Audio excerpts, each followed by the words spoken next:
الحمد لله وحده والصلاة والسلام على من لا نبي بعده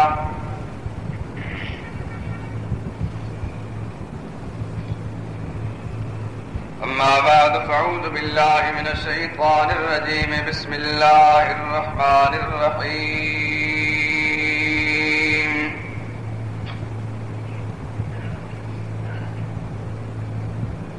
والله الذي لا إله إلا هو عالم الغيب والشهادة والرحمن الرحيم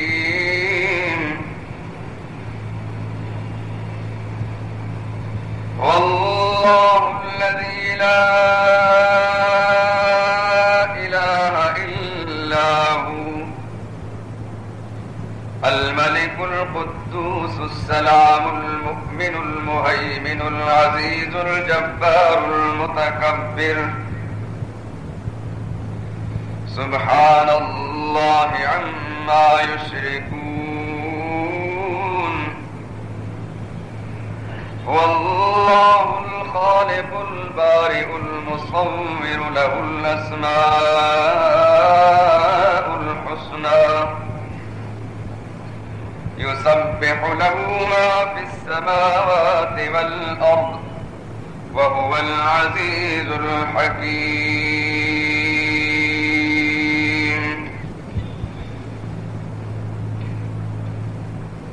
وہ اللہ ہی ہے جس کے سوا کوئی پکارنے کے لائق نہیں،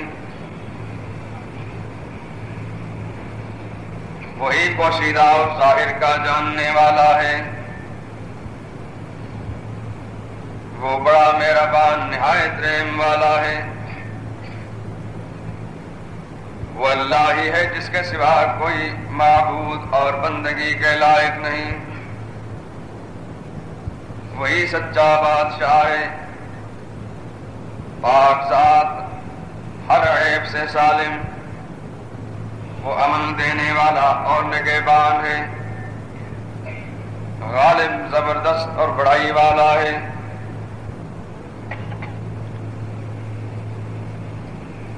اللہ پاک ہے ان لوگوں کے شریک مقرر کرنے سے، وہی اللہ تمام مخلوقات کا پیدا کرنے والا، سب کی ایجاد اور اختراع کرنے والا، صورتیں بنانے والا، اس کے سب اچھے سے اچھے نام ہیں۔ جتنی چیزیں آسمانوں اور زمین میں ہیں سب اس کی تسبیح کرتی ہیں، اور وہ غالب اور حکمت والا ہے۔ سبحان ربک رب العزت عما یصفون وسلام علی المرسلین والحمد للہ رب العالمین۔ محترم برادران عزیز، 28ویں پارے میں سورہ حشر کے آخری رکوع کی آخری 3 آیات کریمہ اس وقت تلاوت کی۔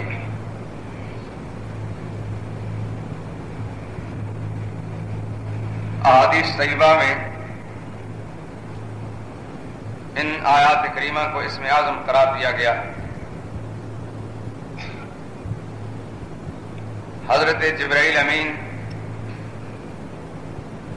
ایک بار جناب رسول اللہ صلی اللہ علیہ وسلم کی خدمت میں حاضر ہو کر انہوں نے سوال کیا، اسم اعظم کیا چیز ہے؟ سرور کائنات نے جواب میں فرمایا کہ سورہ حشر کی آخری 3 آیات پڑھ لو۔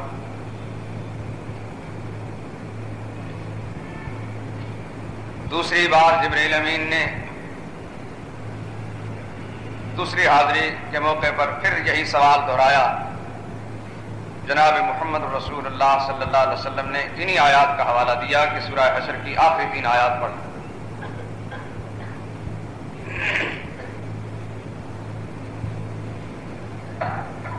اسم اعظم کیا ہے؟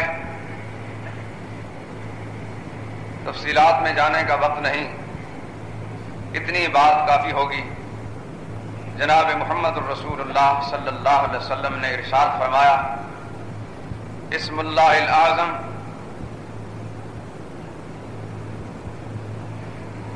الذی اذا سئل به اعطى واذا دعی به اجاب۔ اسم اعظم وہ چیز ہے کہ جس کے ذریعے سے اللہ سے کچھ مانگا جائے تو رب العالمین عطا فرماتے ہیں، اور جب دعا مانگی جائے تو خدا پاک اسے ضرور قبول فرماتے ہیں۔ اتنی ہی بات اس کے متعلق سمجھ لینا کافی۔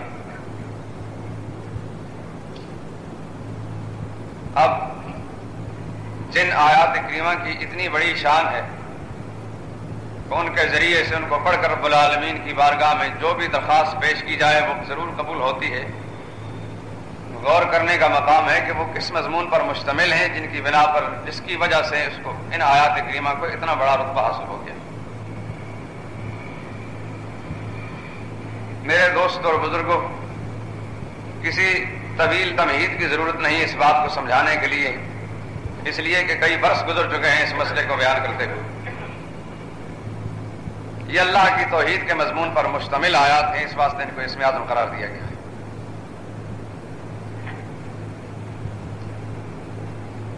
اگر اس مضمون پر مشتمل آیات کریمہ یا ان الفاظ کا اتنا بڑا رتبہ اور مقام ہے تو میرے دوست اور بزرگوں، جس انسان کے دل و دماغ میں یہ عقیدہ موجود ہوگا، اس کے خدا، اس انسان کی قدر و قیمت خدا پاک کے نزدیک کتنی بنا۔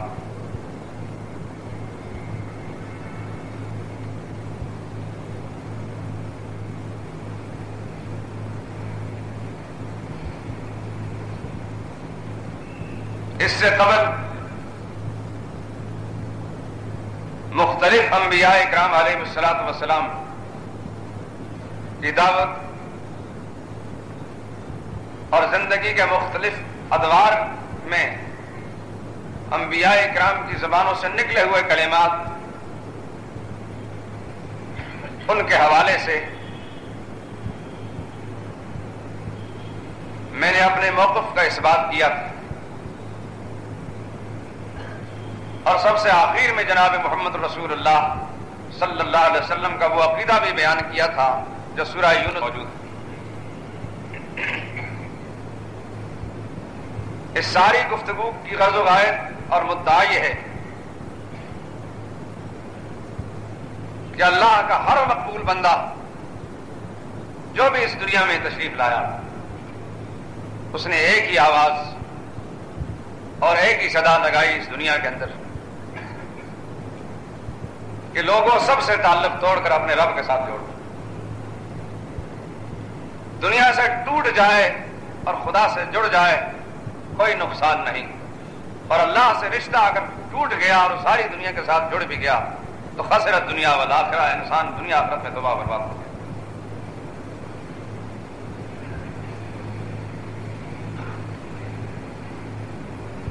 اس دھرتی پر پیدا ہونے والے انسانوں میں جو سب سے زیادہ عقل مند انسان تھے، وہ اس راز کو سمجھ گئے تھے۔ اس واسطے اگر اس نقطہ نظر کی راہ میں کسی کا باپ حائل ہوا تو باپ کو چھوڑ دیا، کسی کا جدہ حائل ہوا تو اس سے رشتہ توڑ لیا، کسی کا خاندان اور قبیلہ مزاحم بنا تو اس سے منہ موڑ لیا۔ لیکن اس مشن کا اور اس پروگرام کو ان عقل مند انسانوں نے، جو خدا کی دھرتی میں سب سے بڑے عقل مند انسان تھے، اس پروگرام کو انہوں نے ترک نہیں کیا، کسی قیمت پر ترک نہیں کیا۔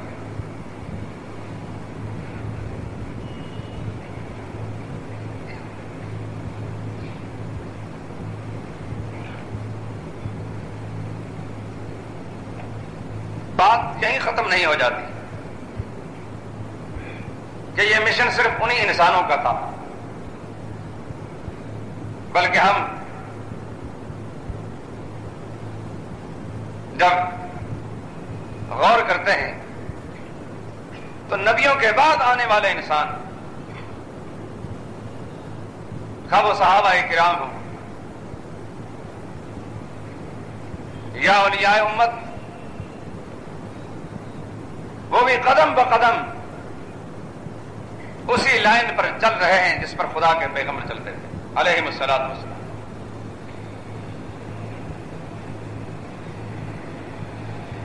معاملہ صرف انسانوں پر ختم نہیں ہو جاتا،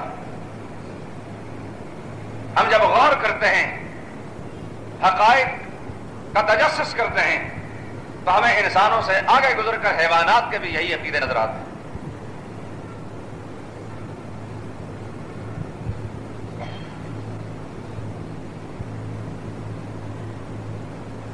انسان کا یہ مزاج ہے کہ دنیاوی منافع کی باتیں تو اسے ہمیشہ یاد رہتی ہیں، لیکن جن فوائد کا تعلق اس کی آخرت کے ساتھ ہے وہ بہت کم یاد رکھتا ہے، اکثر و بیشتر وہ باتیں بھول جاتا ہے۔ ورنہ مجھے یاد پڑتا ہے کہ میں نے یہ سب باتیں اس سے پہلے بھی بیان کی، قرآن کریم کے حوالے سے بتا چکا ہوں کہ انبیاء اکرام علیہم الصلوۃ والسلام تو ایک طرف، سب اللہ والوں کا یہی عقیدہ رہا اور یہی ان کا مشن پروگرام رہا۔ انسانوں کو چھوڑ کر حیوانات کو ہم تک دیکھتے ہیں، قرآن کریم میں بعض حیوانات کے عقیدے بیان کیے گئے ہیں، وہ بھی یہی ہے۔ اور قرآن کریم انسانی ضمیر پر دستک دیتا ہے، اے بھٹکے ہوئے انسانوں، تمہیں تو انہیں حیوانات سے بھی شرم آنی چاہیے۔ تم راہ حق سے بھٹک کر شرک کی وادیوں میں گر کر ان حیوانات سے بھی نیچے چلے گئے، تم سے تو وہ بہتر حیوانات ہیں کہ جن کا عقیدہ خدا کی توحید کے ساتھ۔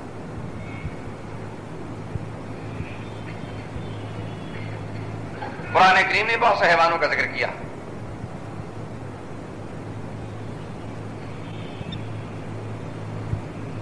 قرآن کریم کی ایک معروف صورت ہے، نام میں بتا دیتا ہوں، اپنی جگہ جا کر تلاوت کر لیتا ہوں۔ 19ویں پارے میں سورہ نمل 20ویں پارے میں جا کر ختم ہوتی ہے۔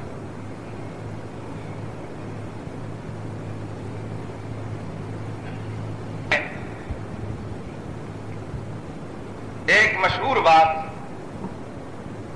جو واقعے کے اعتبار سے آپ سب حضرات کو معلوم ہے، لیکن قرآن جس مقصد کے لیے اس کو ذکر کرتا ہے محض کہانی کے طور پر نہیں، بلکہ انسانی ہدایت کے لیے اس واقعے کا ذکر کرتا ہے۔ عربی لغت کے اعتبار سے نمل اس چھوٹے سے جانور کو کہتے ہیں جس کو اردو زبان میں چیونٹی کہتے ہیں۔ وہ حقیر سا جانور جو دیکھنے میں حقیر نظر آتا ہے، عند اللہ حقیر نہیں۔ کہیں میرے اس جملے سے یہ نہ سمجھ لینا کہ ہمیں نفس الامر میں اسے حقیر سمجھتا، نہیں، جو دیکھنے میں دوسرے حیوانات کے مقابلے میں کم تر اور چھوٹا ہے، لیکن خدا کے نزدیک وہ اتنا بلند ہے کہ اللہ نے اپنی اس عظیم کتاب کے اندر اس کے نام پر ایک پوری سورت نازل فرما دی۔ سورہ نمل اس کی 15ویں آیت سے ایک قصہ شروع ہوتا ہے۔ دوسرا رکوع، وَلَقَدْ آتَيْنَا دَاوُودَ وَسُلَيْمَانَ عِلْمًا۔ آپ حضرات کی خدمت میں یہ گزارش ہے کہ آپ ایک ایک آیت کا ایک ایک جملہ جو ہے اس کے اوپر غور فرمائیں۔ پیش کرنا میرا کام ہے، غور کرنا آپ کا کام ہے۔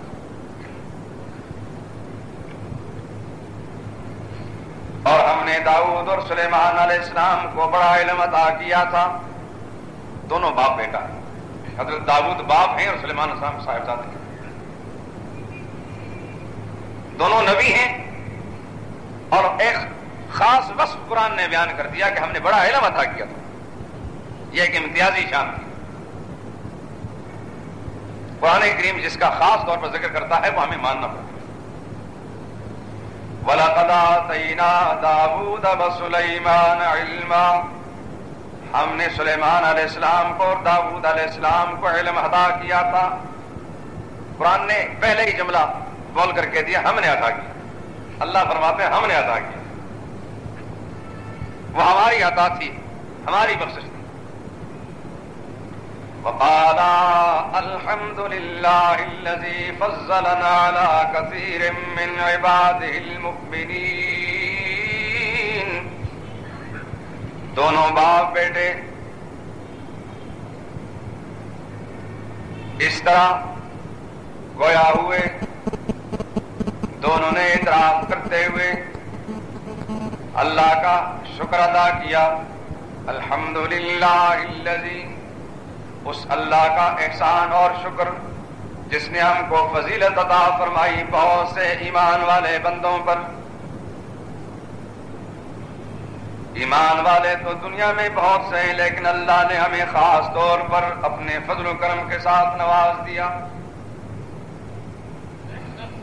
اس بات کو ذہن سے دور نہ کرنا، قرآن کریم نے علم کی صفت خاص ان کی بیان فرمائی. وَوَرِثَ سُلَيْمَانُ دَاوُودَ، قصہ مختصر. حضرت داؤد علیہ السلام کے دنیا سے تشریف لے جانے کے بعد صاحبزادے حضرت سلیمان وارث اور جانشین بنے، لیکن کہیں غلط فہمی میں مبتلا نہ ہو جانا. دنیا میں وراثت نہیں تھی بلکہ دینی وراثت تھی. وقال یا ایھا الناس، حضرت سلیمان علیہ السلام فرمانے لگے دنیا کے لوگوں، علمنا منطق الطیر، اللہ کا خاص فضل و کرم ہے مجھ پر کہ مجھے اللہ نے پرندوں کی بولیاں بھی سکھا دی ہیں. یہ ایک خصوصی علم ہے، یہ بھی علم کی ایک شان ہے. وَأُوتِينَا مِن كُلِّ شَيْءٍ، اس پر بڑھ کر اللہ جل شانہ نے مجھے نظام حکومت چلانے کے لیے سارے کے سارے اسباب و وسائل بھی عطا فرما دیے. ان ھذا لہو الفضل المبین، یقینی بات ہے کہ یہ اس کا بڑا کھلا ہوا فضل و کرم ہے. یہ تو تمہید باندھی قرآن نے. وحشر لسلیمان جنودہ من الجن والانس والطیر، حضرت سلیمان علیہ السلام کو اللہ نے ایسی بے مثال حکمرانی عطا فرمائی تھی جو نہ صرف انسانوں پر حکمرانی فرماتے تھے بلکہ جنوں پر بھی اور پرندوں پر بھی. یہ تینوں قسمیں حضرت سلیمان علیہ السلام کے لشکر میں شامل تھیں، یعنی انسان بھی، جنات بھی اور پرندے بھی.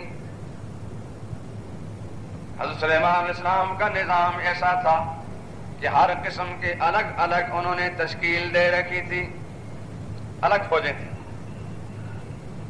جس طرح کہ آج کی دنیا میں بری فوج ہے، بحری فوج ہے اور فضائی. حضرت سلیمان علیہ السلام کی اس طرح کی فوج ہے. اور یہ بری اور بحری اور فضائی ان کی کوئی حقیقت بھی جنات کی فوج کے مقابلے.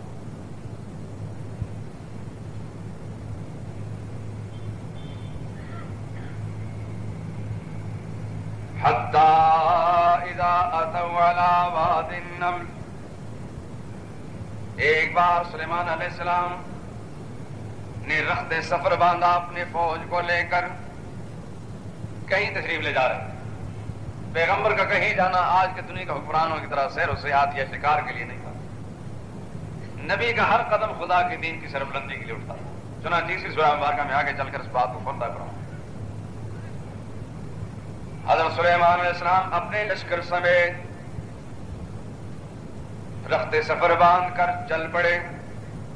چلتے چلتے راستے میں ایک ایسی وادی سے گزر ہوا، اتوا علی واد النمل، کہ وہ وادی چیونٹیوں کا گھرانہ تھا. یہ وہی نمل ہے جس کے نام پر سورۃ نازل ہوئی. وادی نمل پر سے حضرت سلیمان علیہ السلام ماں اپنے فوج اور لشکر کے گزر رہے تھے. پروردگار عالم نے سلیمان علیہ السلام کے پہنچنے سے پہلے چیونٹیوں کو اطلاع فرما دی.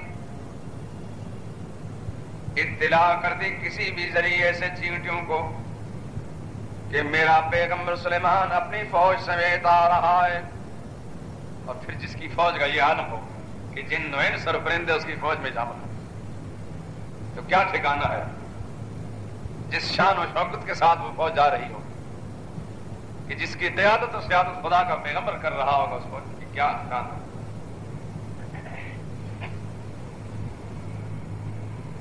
جب سلیمان علیہ السلام کا لشکر وادی نملہ سے گزرنے لگا، قالت نملہ، پہلے سے اطلاع پا کر چیونٹیوں کا جو سردار، جو ان کا رئیس تھا، چیونٹی کے لیڈر نے اپنی زبان میں پکار کر اپنی برادری کے لوگوں سے کہا، یعنی چیونٹیوں کو اعلان کیا ایھا النمل، اے چیونٹیوں ادخلوا مساکنکم، سارے کے سارے اپنے بلوں میں گھس جاؤ.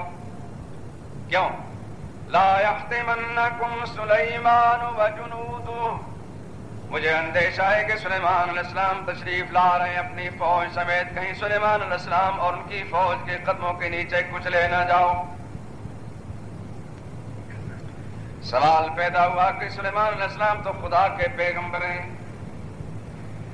نبی تو ساری کائنات سے زیادہ رحیم اور شفیق ہوا کرتا ہے مخلوق پر، یا ہم کیسے باور کر لیں، تمہاری اس بات کو تسلیم کر لیں کہ سلیمان علیہ السلام اپنی فوج سمیت ہمیں کچل ڈالیں گے؟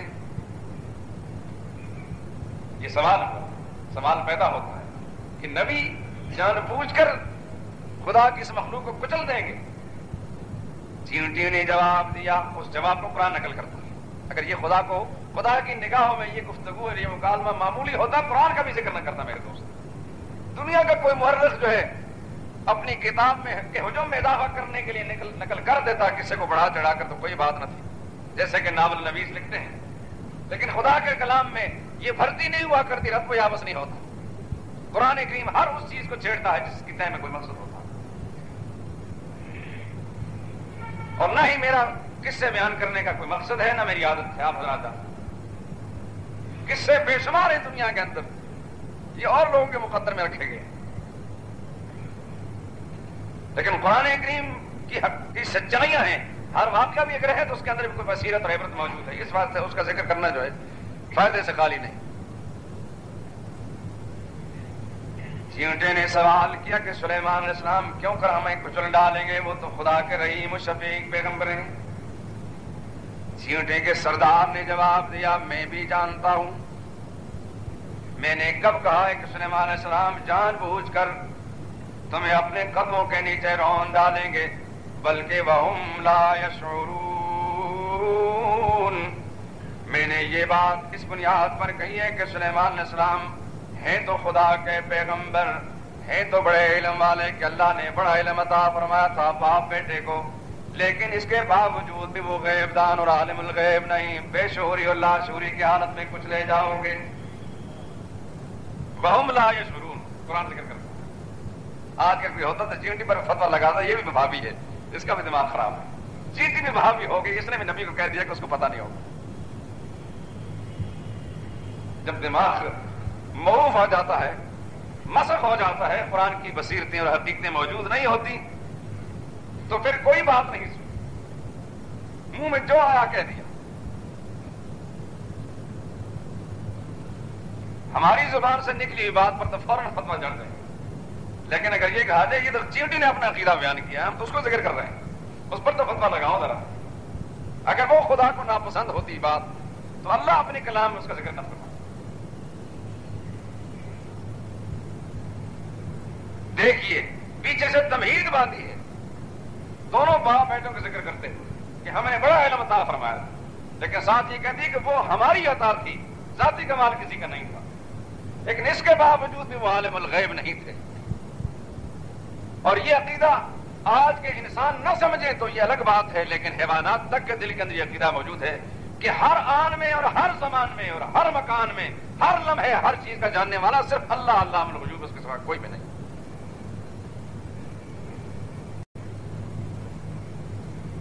یہ تو چینٹی کا عقیدہ بیان ہوا. یہاں پر بعض کتابوں کے اندر ایک مکالمہ علماء نے لکھا ہے، علامہ ابن قیم نے بھی اور دوسرے علماء نے بھی لکھا ہے.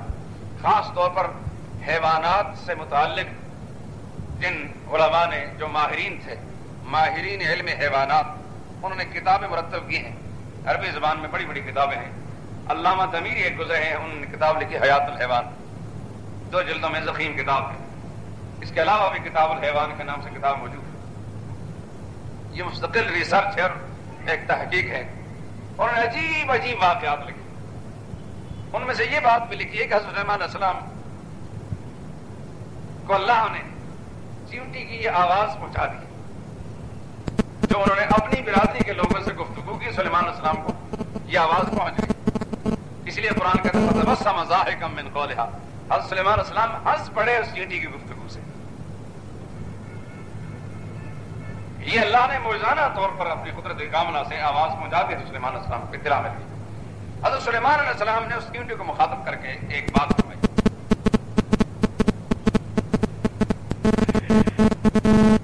ظاہر ہے کہ اس کا یہ انداز گفتگو اور حکیمانہ اسلوب خدا کے نبی کو انتہائی پسند آیا.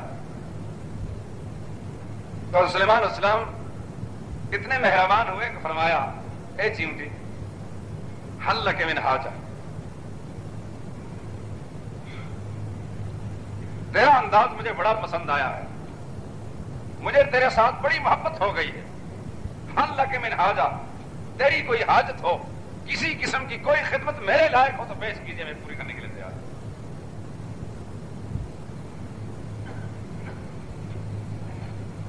تو چیونٹی نے جواب کیا دیا؟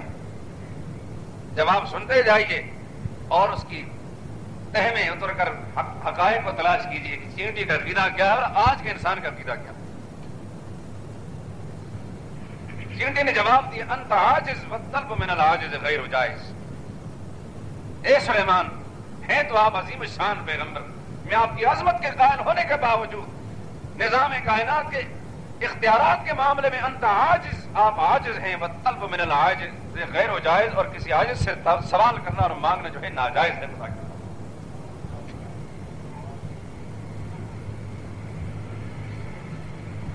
یہ میں جانتی ہوں کہ تجھے اللہ نے عظیم شان نبی بنایا، وہ عظمت میرے دل دماغ میں موجود ہے، میں قائل ہوں.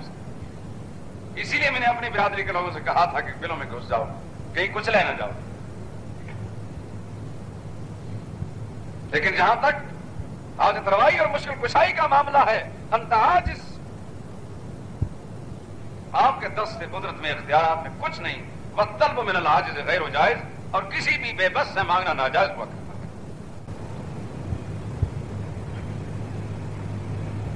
حضرت سلیمان علیہ السلام اس گفتگو کو سن کر ظاہر ہے کہ ایسی حکیمانہ بات یہ تو نبی سمجھتے ہیں اس بات کو، یا وہی انسان سمجھتا ہے جس کو اللہ نے دین کا رمز شناس بنا دیا. گھر تو بے شمار پھرتے ہیں دنیا میں، جسم بے شمار پھرتے ہیں کھوپڑیاں لیے ہوئے، لیکن کسی اس کھوپڑی کے اندر دماغ رکھا ہوا کرتا. حضرت سلیمان علیہ السلام نے مزید آگے پڑھ کر ایک سوال کیا، لا بد ان تطلبی منی شیئا. حیران ہوئے خدا کے دل کہ عجیب مخلوق ہے، اتنی چھوٹی سی مخلوق اور اس کی فہم و فراست کا یہ آنا. حضرت سلیمان نے پھر اصرار فرمایا، لازماً تمہیں مجھ سے کچھ نہ کچھ سوال کر لینا چاہیے. چیونٹی کا جواب سنیں. اس نے جب مطالبہ بھی وہ کیا کہ ساری دنیا کو حیران کر کے رکھ دیا.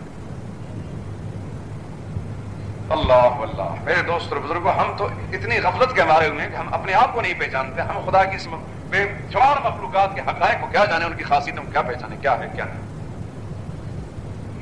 ان میں بصیرت کے کتنے جوہر ہیں، تو کس قدر اللہ نے ان کو شعور کا مالک بنایا ہے. رتبے اور مقام کے اعتبار سے اللہ نے انسان ہی کو اشرف بنایا ہے، لیکن انسان نبی کے مشن سے جب ہٹتا ہے تو یہ خدا کی ساری مخلوق کی نگاہوں میں گر جاتا ہے. حضرت سلیمان نے فرمایا کہ تجھے کچھ نہ کچھ مجھ سے مانگ لینا چاہیے. چیونٹی نے جواب میں کہا، اچھا اے اللہ کے پیغمبر، اگر آپ اصرار فرماتے ہیں تو پھر میری درخواست یہ ہے، زد فی رزقی و عمری، میرے رزق میں اور میری عمر میں اضافہ فرما دیجیے کہ مجھ پر موت نہ آئے اور میرا رزق دنیا کے اندر وسیع ہو جائے. تو حضرت سلیمان علیہ السلام نے جواب میں فرمایا، اطلبی منی شیئن یکون فی یدی، خدا کے بندی مجھ سے وہ مانگ جو میرے اختیار کے اندر ہے، اختیار سے باہر کی چیزوں کا مطالبہ تم نے کر دیا. نہ عمر میں اضافہ کرنا میرا کام ہے، نہ رزق میں اضافہ کرنا میرا کام ہے، یہ تو میرا رب کا اختیار ہے. چیونٹی نے کہا ایک ہی سوال کیا تھا، وہ بھی پورا نہیں کیا. ان قضاء الحوائج من اللہ. حاضری لی سلیمان علیہ السلام نے پرندوں کی، اڑتے جانوروں کی حاضری لی جاتی ہے نا، یہ حاضر ہیں کہ غائب ہو گئی. حاضری لینے کے بعد حضرت سلیمان فرمان لگے، مالی لا اری الہدہد، مجھے کیا ہوا کہ ہدہد کو میں نہیں دیکھ پاتا. ام کان من الغائبین، یا وہ ہے یہاں سے غائب. الفاظ پہ غور فرمائیں. فرمانے لگے یہاں موجود ہے اور مجھے نہیں دکھائی دیتا، یا تو یہ وجہ میں اس کو سخت سزا میں مبتلا کروں گا، او لأذبحنہ، یا اس کو میں ذبح کر ڈالوں گا، او لیأتینی بسلطان مبین، یا اپنی غیر حاضری کی کوئی معقول وجہ پیش کرے گا۔ کیوں غائب ہوا؟ سزا ملے گی، ذبح کر ڈالوں گا، یا کوئی معقول عذر پیش کرے گا، کیوں کیا ہے میری اجازت کے بغیر؟ نبی کی شان ہے، اللہ نے حکمرانی عطا فرمائی۔ فَمَكَثَ غَيْرَ بَعِيدٍ فَقَالَ، ابھی یہ باتیں ہو ہی رہی تھی، زیادہ دیر نہیں گزری تھی کہ ہدہد صاحب موجود ہوئے۔ آتے ہی کہنے لگے احطت بما لم تحط به۔ قرآن کریم کے الفاظ پہ غور فرمائے دوستو، ہدہد کے جملوں کو نوٹ فرمائیے۔ آ کر پہلا ہی جملہ اس نے کہا احطت بما لم تحط به، اے سلیمان علیہ السلام، آج میں وہ علم حاصل کر کے آیا ہوں جو ابھی تک آپ کو نہیں حاصل ہوا۔ یہ بھی وہابی بن گیا، عجیب ہے چیونٹی بھی۔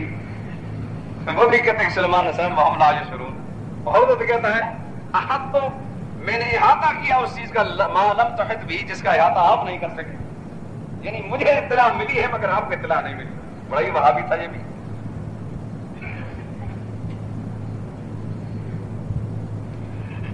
میرے دوست اور بزرگوں، واقعی وہابی تھا۔ اللہ وہابی سب کو بنا، وہاب پروردگار عالم کا نام، انک انت الوہاب۔ کہتے تو ہیں جوش عداوت میں، مگر اللہ زبان سے صحیح جملے نکلواتا ہے۔ لہبی نہیں کہتے، وہابی کہتے۔ لہب کو جانتے ہیں نا، ابو لہب، اس کا عقیدہ بھی تو معلوم ہوگا ہی، اسی عقیدے کے خلاف ابو لہب بنا۔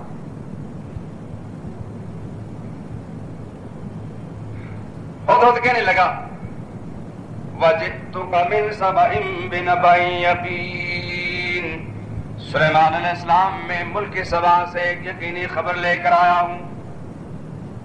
اس میں شک نہیں کہ اللہ نے آپ کو نبوت سے نوازا ہے اور بڑی سلطنت سے بھی ہمکنار کر دیا اور بڑا ہی علم عطا فرمایا، مگر ہر جگہ سے ہر چیز کا جاننا صرف اللہ ہی کا کام ہے۔ مجھے پتا ہے کہ ابھی تک آپ کو ملکہ سبا اور اس کی مملکت کا پتہ نہیں تھا۔ میں یہاں سے نکلا، اڑتے اڑتے پرواز کرتے اپنی مملکت کی سرحد سے پار گیا تو مجھے پتا چلا کہ یہاں ایک اور حکومت بس گئی ہے۔ احطت بما لم تحط به، ترجمہ آپ اپنی جگہ کسی کا بھی پڑھ کر دیکھیں۔ انی وجدت امرأة تملکهم، اب وہ کہانی سنا رہا ہے۔ حضرت سلیمان علیہ السلام نے اب کوئی گرفت نہیں کی اس پر کہ تو کیوں غیر حاضر ہوا، اس نے تو آتے ہی وہ بات شروع کر دی جس ورنہ حیرت میں ڈال دیا۔ انی وجدت امرأة تملکهم، سلیمان علیہ السلام میں نے وہاں ایک عورت کو پایا جو اس قوم کی ملکہ ہے، حکمرانی کر رہی ہے، وَأُوتِيَتْ مِن كُلِّ شَيْءٍ، اور حکومت کا نظام چلانے کے لیے اس کے پاس سارے اسباب و وسائل موجود، وَلَهَا عَرْشٌ عَظِيمٌ، اس کے ساتھ وہ بہت بڑے تخت کی مالک بھی ہے۔ یہ تو اس کی سیاسی پوزیشن ہے، سیاسی حالت ایسی ہے کہ ملکہ حکمرانی کر رہی ہے، بڑے عرش کی مالک ہے، نظام حکومت کے سارے اسباب موجود ہیں، لیکن اب مذہبی حالت بیان کرتا ہے، مذہب سے بیگانہ نہیں ہوا۔ ہمارا حکمران اس کی زبان حرکت کرتی ہے تو دنیا کے معاملے میں حرکت کر، کبھی دین کی بات بھول کر بھی نہیں کرتا، اور اگر کہیں گے تو نہ اس کا سر ہوگا نہ پیر، اس کی کوئی بنیاد نہیں ہوگی۔ خدا کی قسم جس کی یہ سچی کتاب ہے، مسلمان کو اللہ حکومت دیتا ہے دین کی سربراہی کے لیے، حکومت برائے حکومت، اس کی اسلام میں کوئی حقیقت نہیں۔ سلیمان علیہ السلام اور ان کے والد حضرت داؤد علیہ السلام کے پاس جو حکومت تھی وہ بھی کار نبوت کی اضافے کے لیے اور اس کو چلانے کے لیے تھی۔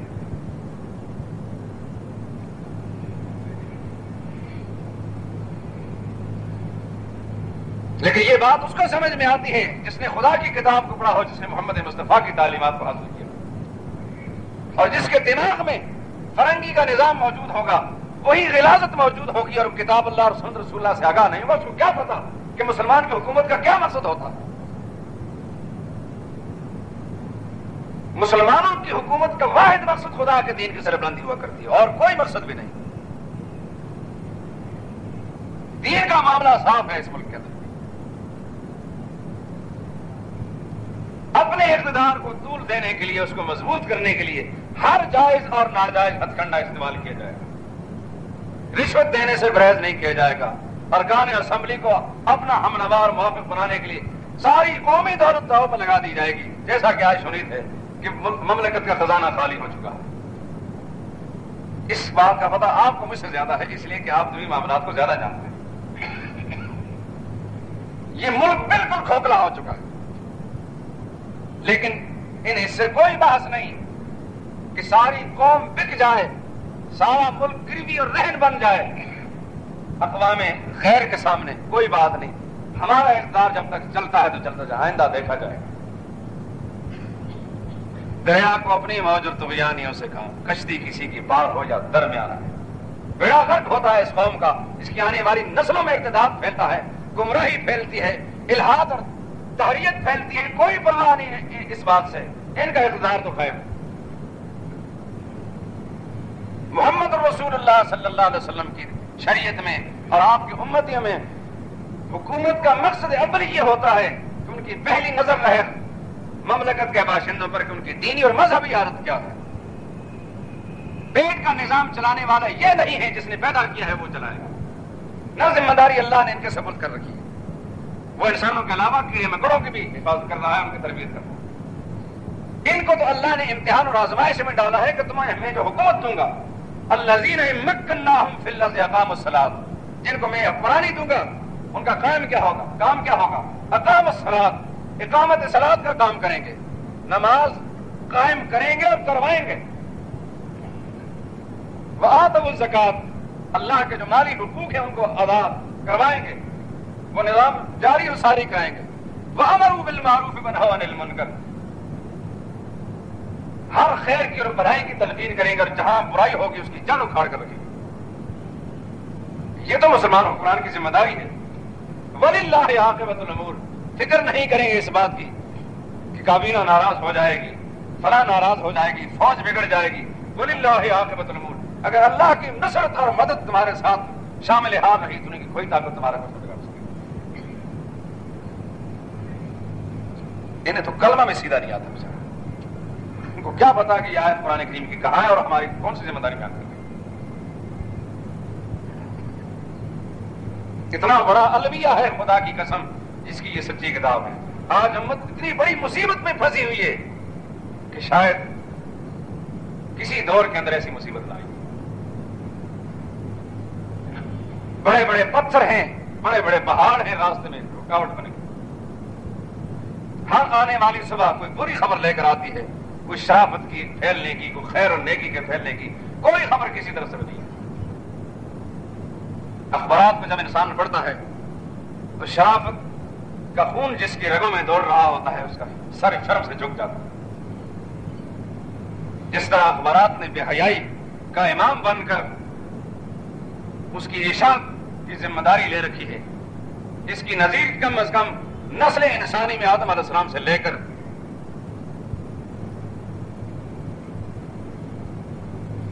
جب سے یہ اخبارات شائع ہونے شروع ہوئے ہیں اس وقت تک نہیں ملی۔ دنیا میں بے حیائی ہر زمانے میں رہی، لیکن ایسی بے حیائی کا ارتکاب کسی نے کیا جیسا کہ ہمارے اخبارات میں۔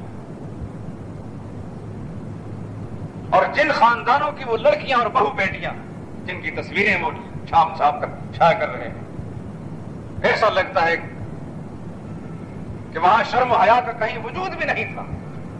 وہ مجسم اوپر سے لے کر نیچے تک اصلاً بعد نسلیں سارے کے سارے بے حیاؤں کا کرو۔ ورنہ کوئی غیرت مند آدمی گوارا کر سکتا ہے کہ اس کی بیٹی، اس کی بیوی، اس کی بہو، اس کی تصویر اخبار میں شائع اور ساری دنیا دیکھے۔ یہ سارے کے سارے دنیا سے پتہ نہیں کہاں سے بے حیا اکٹھے کر دیے پاکستان کے اندر۔ یہ ملک محمد رسول اللہ کے نام پر بنایا گیا تھا، اس لیے نہیں اس وقت کہا تھا کہ وہاں ہم بے حیاؤں کی تصویریں شائع کریں گے اور بے حیائی کا دور رہا ہو۔ خدا کی قسم اگر اس وقت یہ کہتے تھے کہ ہم نے یہ بے حیائی کرنی ہے، اس وقت ایک مسلمان بھی ان کا ساتھ نہ دیتا۔ اور میں حیران ہوں اس بات سے، اپنے آپ کو بھی مجرم سمجھتا ہوں اور اس میں پوری قوم کو، ہر مولوی کو، ہر پیر کو مجرم سمجھتا ہوں اس پر، کہ کسی طرف سے آواز نہیں اٹھتی اس بے حیائی کی، کسی کا قلم حرکت نہیں کرتا، کسی کی زبان حرکت نہیں کرتی۔ آئے دن پاکستان کی کوئی دعوت ولیمہ ایسی نہیں جو پاکستان کے صدر نے چھوڑی۔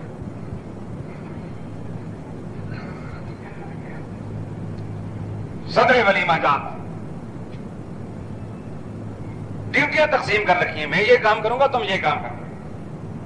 کسی کو یہ ڈیوٹی سپرد کر رکھی ہے کہ تو قبریں دھونا، کسی کہا کہ تو قبروں پہ چادریں چڑھانا۔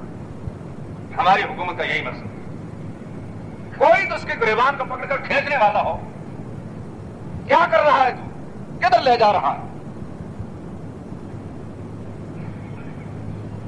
حیرت کی بات ہے، اور میں یہ بات بہرحال کسی کی طبع نازک پر گران گزرت، مجھے اس کی کوئی پرواہ نہیں۔ بڑے بڑے جبہ و دستار والے اپنی تقریبات میں بلاتے ہیں، اس کو جھنجھوڑ کا نہیں کہتے، کس بے غیرتی اور کس بے حیائی کا تم نے ارتکاب کہا؟ اس معاملے کو تم کہاں لے جا رہے ہو؟ یہ آنے والی نسلیں ہم سے سوال کریں گی۔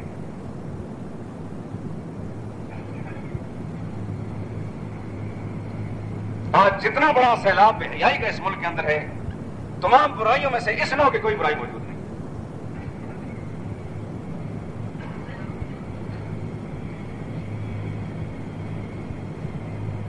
حیران رہ جاتا ہے انسان، یا اللہ کیا کرے؟ اب تو سوائے اس کے کچھ بھی نہیں نظر آتا ہمیں کہ یا اللہ ان کو ہمارے سروں سے ہٹا دے۔ اپنی قدرت کامنہ کے ساتھ یا اللہ تو خیر کے فیصلے فرما دے، اور وہ تمام طبقات جو بال واسطہ یا بلا واسطہ جہاں کہیں بھی ہے، کون بھی ہے، کوئی کسی نام والا بھی ہے، جو اس مملکت کے اندر خیر نہیں چاہتا، بھلائی نہیں چاہتا، شرافت نہیں چاہتا، حیا نہیں چاہتا، یا اللہ اس کو اپنی قدرت کامنہ کے ساتھ نیست و نابود کر۔